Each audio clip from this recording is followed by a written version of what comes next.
welcome to another episode of the Electric Norwegian. I'm Mats. I give to you Yoshi. He is green, not quite the same green as Yoshi, the dinosaur, but still.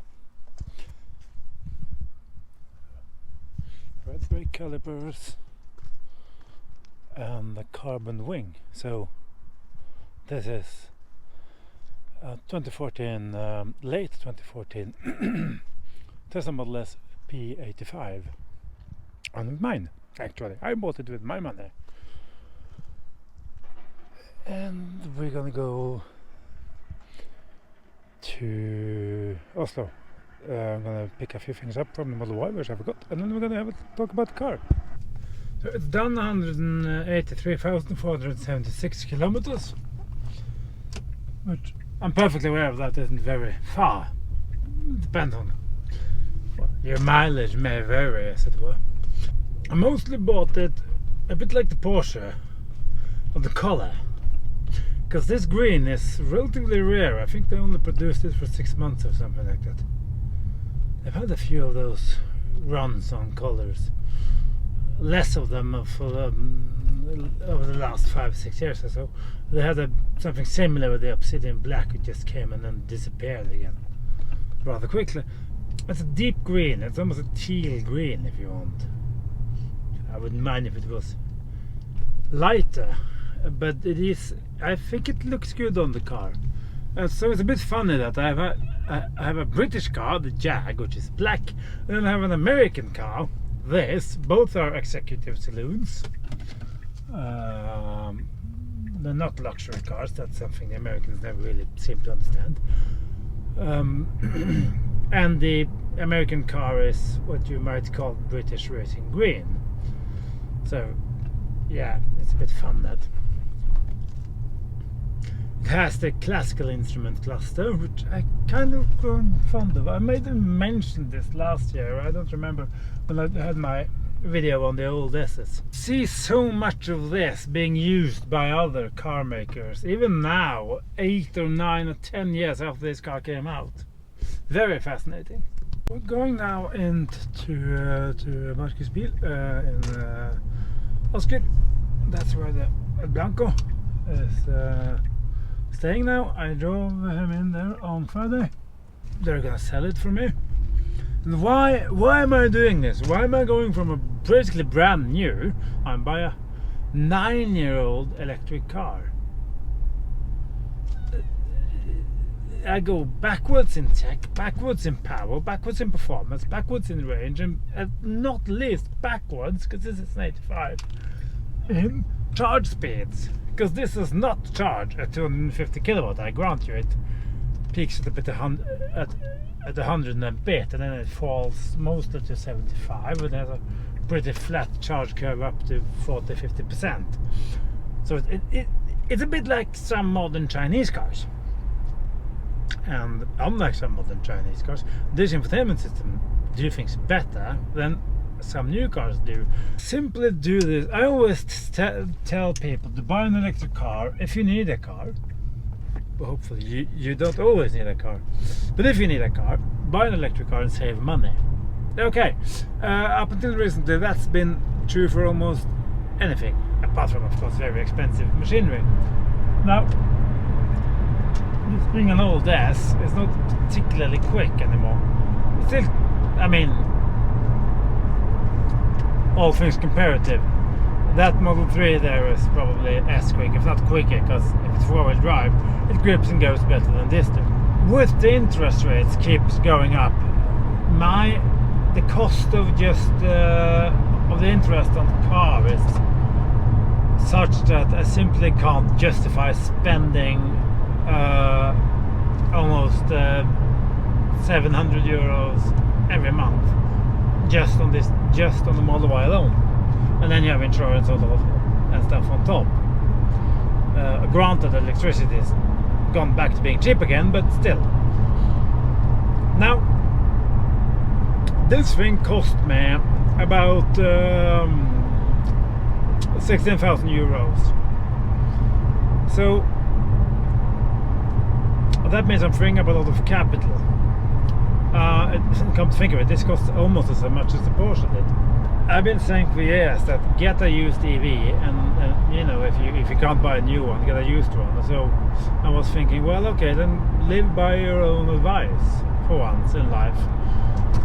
So I do. Perfectly honest, I've had this now for a few days. So far, I'm very impressed with it.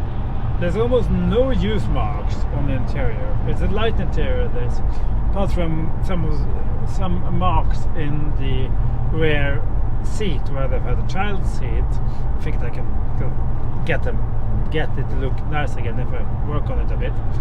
There's almost nothing here that says that this car is almost 10 years old.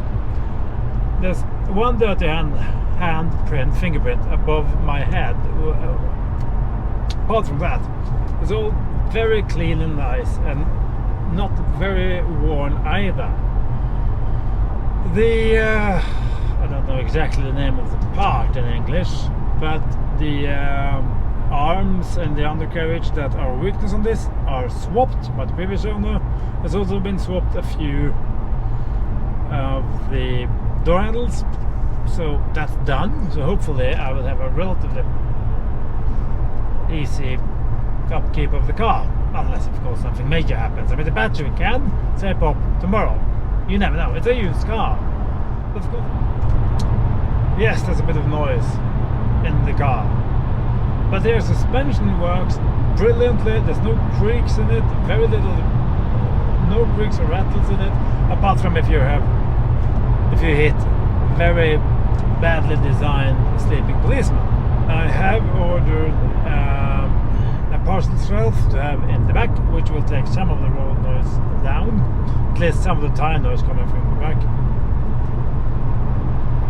There's of course, no adaptive cruise on this. It's just stupid cruise, but it works just fine. And I will invest in a kind of the bar like we had on the Model X, something similar anyway, because the lights on the Model S are known to be crap. They were crap when the car was new, and they're still crap. Consumption numbers are of course higher on this one. It's a bigger car. It has one major big powerful engine in the back. So and it has no heat pump. And now it's getting colder outside. You will sort of notice that. It's a bit like I said in the Model X video. But yes, yesterday we did get very close to 200 watt hours. I think we had 210 or something on a constant drive. So it's not really half bad, I have to say. Sound system is good. It has the premium audio system. This was back in the day where a parcel shelf in the back was an optional extra, and if you didn't have the tech package, you didn't get navigation. You got the screen and the map and everything, but you didn't get navigation because you didn't have the right package of software and equipment, nor did you get an automatic hatchback. So you have to know your old Teslas, but that's okay. This is a performance, so it has sort of everything. TT, nice. I always wanted one of those. I never got around to getting one.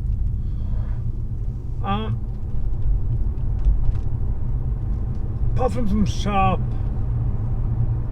bridge joints and stuff like that, this car is relatively quiet. Go along, BMW. The stupid, puny little diesel engine. We have had a consumption so far on the motorway of 226 watt hours per kilometer, which is perfectly okay. Been doing 117 and just on the cruise control.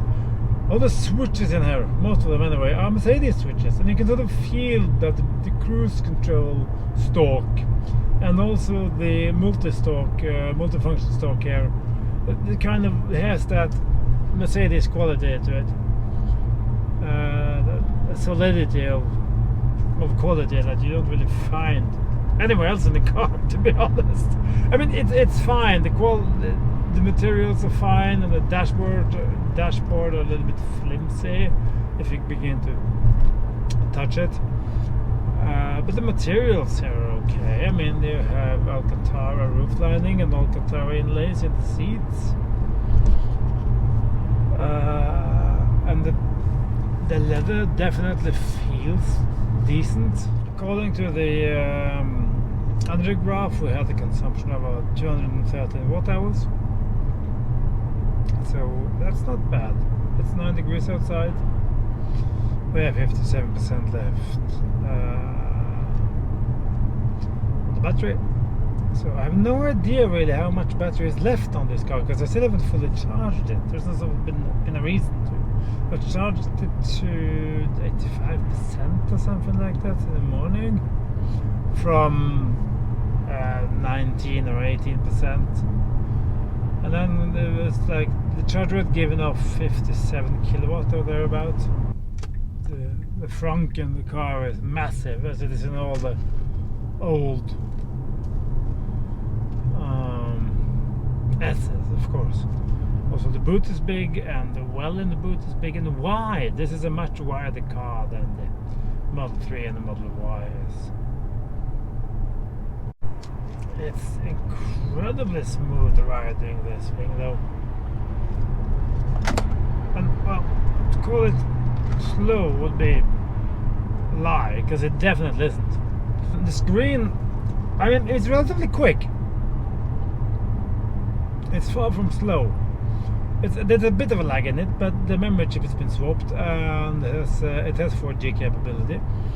I do notice that sometimes the instrument cluster screen can be a little bit slow to start up. If I start the car from cold, if I preheat it, you sort of activate it beforehand, and it gets on a little bit faster. I haven't found any weaknesses yet, apart from the blindingly obvious one. There is no storage in the cabin. There's no door pockets. That came with the Model X. The Model S didn't get that until very recently with the new cars, the new Plaid and the long range. And there's no center console here. There's no storage under the armrests, apart from the cup holders, of course. So, I mean, I took what I had in the Model Y and just dropped it in here, and it just spilled all over the floor. It was just stupid. So yes, I know you accumulate a lot of crap in a car like the Model Y, and you do. Just sit there. The seats, the first gen seats, I find them very nice. Not quite as good as the seats that came after it, of course, but they work. Steering wheel is okay. The buttons on the steering wheel feels a little bit cheap, and they probably were, but they work, and that's the important bit after all. Also, you can run through your contact list, and you can set your temperature, and you can run all that stuff from the steering wheel. You can't do that in the newer cars, which is sad. At least you couldn't when I tested them. Maybe that functionality has returned, I don't know. So range-wise, it's, I'd imagine, somewhere between 250 and 400 kilometers, depending on weather and tire size and all that stuff, and temperature. This runs on 19-inch summer and 19-inch winter tires. I need new wheel nuts on it, because well, those that were on it is just hammered to pieces by some machinery. It's just no. So I have to get some tire fitters to change it for me, because some of the nuts are rounded off, so you can't get any grip of them. Some of them you can't get the socket to fit because they're hammered on, and it's just a disaster. It really is just stupid. But hey, it's a 10-year-old car. Air conditioning works just fine. Like I said, the lights, that's down. That's a low point of it. Other than that, very little creaks and rattles. Actually, virtually none. Even the Taycan I was out with a few years ago had the decency of having a rattle, and also the long range I tried had a rattle somewhere. Or was it a Plaid? I don't really remember. Because I'm impression after I know people that have had SS for a while, spoken to several people, is that yes, they go wrong sometimes, their suspension and stuff, but most of the time they work. And once a lot of things were done on the warranty, they got the door handles that mostly worked all the time, and they fixed the drive unit issues and all that stuff.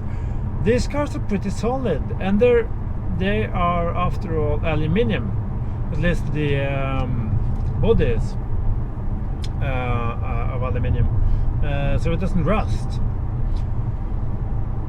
It makes it a little bit more expensive to work on, mind you, if you do have a ding on it or a smaller crash or whatever.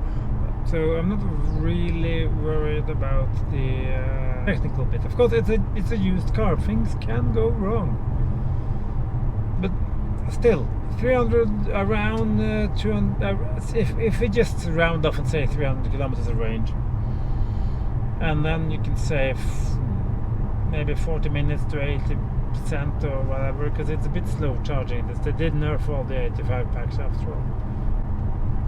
Okay. That's a bit like some new cars, but I still have a very, very good electric drivetrain. I can actually still receive and send text through voice commands in the car, just like I could in the 300Y. That's just amazing. I don't really think of any other cars that can do that. It's just brilliant, really. And then you have the nav in the instrument cluster. On one side you have the trip computer, and then you have your consumption needles and your speedometer and your speed in the middle, just like so many other cars have copied afterwards. It's just so fun to see this design. Still, how much it's inspired and spread around the world, really. It's quite fascinating. So, will I regret doing this? I don't think so. Probably it will all be fine. I will look back at this and think, you did the right call. You cut some costs at the right time, and you got to experience. And I also wanted, yes. As I said last year, I love this. I think it looks brilliant. Yes, parts of it looks a bit old and dated, and it never really got updated. Even now it still basically looks the same, but it has some very, very classic style and lines to it, some very classic GT lines going through the entire car. So the design still stands up, and even now, after all these years, it still feels coherent, and it has a frunk. It has the biggest frunk of all the S's, because the new S is a tiny frunk. It's basically sad to see the way it just shrunk over time into this little thing that it has now. And if I want to do it, this is a performance after all. I can't turn the traction control off, and I can go all mad in it. It's a big wide car. Do I need a big wide car? No, I definitely don't. I really should have kept the old red Tesla Rosa. That was kind of optimal for my use case. But that's how things are. You do some strange choices. That is the high beam, if you wanted. Yes, it is crap. It's even more crap than, I don't know how old these light bulbs are, mind you, but still it is utterly useless. So I do need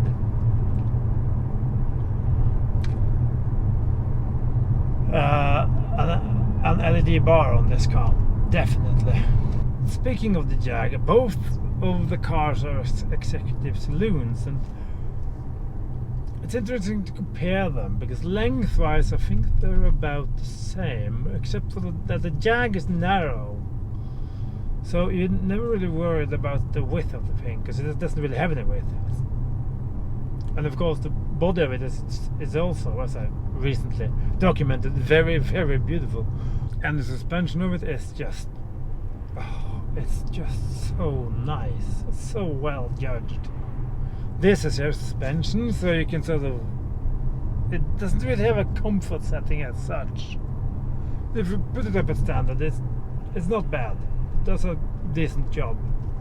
But the Jag is quieter than this by a lot, actually. Yes, you have the sound of the straight six, of course. But I knew that when I got into it. Still, where does the road take us next? I don't know. We have to wait and see. But for now, I'll be running this as my daily, and I have to have a long, hard think about what I'm gonna do with the Porsche, because it's run into some expenses, and I have to figure out what to do with them, or how I handle it, or if I just pass the car on come springtime. So there'll be a lot more used car content now, at least on this car. I'm sure there's 1,000 things I've forgotten to mention. Really wanted a red one, and then I saw this come up for sale, and I think I have to check it out. And I tested it, and I found it to be very sound. A lot of major work was done on it, so I was just thinking, well, okay, give it a try. I think that's it really for now. Do comment, like, and subscribe if you haven't already, if you want to see more. And take care, and I'll see you in the next video out there in another car. Bye bye.